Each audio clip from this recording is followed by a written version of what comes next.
Warna news Marathi, त्यास विश्वासार्ह बातमीचा।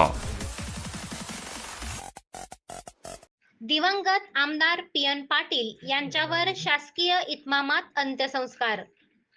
करवीर विधानसभा मतदारसंघाचे दिवंगत आमदार पी.एन. पाटील यांच्यावर आज शासकीय इतमामात अंत्यसंस्कार करण्यात आले। जिल्हा प्रशासनाच्या वतीने जिल्हाधिकारी अमोल येडगे यांनी त्यांच्या पार्थिवावर पुष्पचक्र अर्पण करून अभिवादन केले। तसेच कोल्हापूर महानगरपालिका आयुक्त डॉक्टर के. मंजुलक्ष्मी, जिल्हा परिषदेचे मुख्य कार्यकारी अधिकारी कार्तिकेयन, पोलीस अधीक्षक महेंद्र पंडित यांनी अंत्यदर्शन घेऊन अभिवादन केले।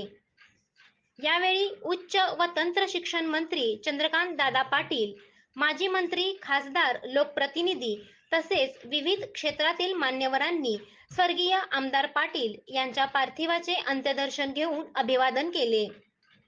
रविवारी घरात पाय घसरून पडल्याने त्यांच्या मेंदूला आणि हाताला मोठी दुखापत झाली होती।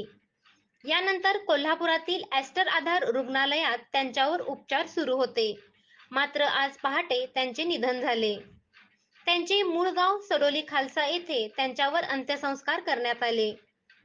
यावेळी मंत्री, खासदार, आमदार, विविध संस्थांचे पदाधिकारी, विविध क्षेत्रातील मान्यवर, नागरिक मोठ्या संख्येने उपस्थित होते। यावेळी कोल्हापूर जिल्हा पोलीस दलाच्या वतीने हवेत 3 फैरी झाडून मानवंदना देण्यात आली। वारणा न्यूज साठी सुषमा निकम, सातवे। Subscribe now and press the bell icon. Never miss an update.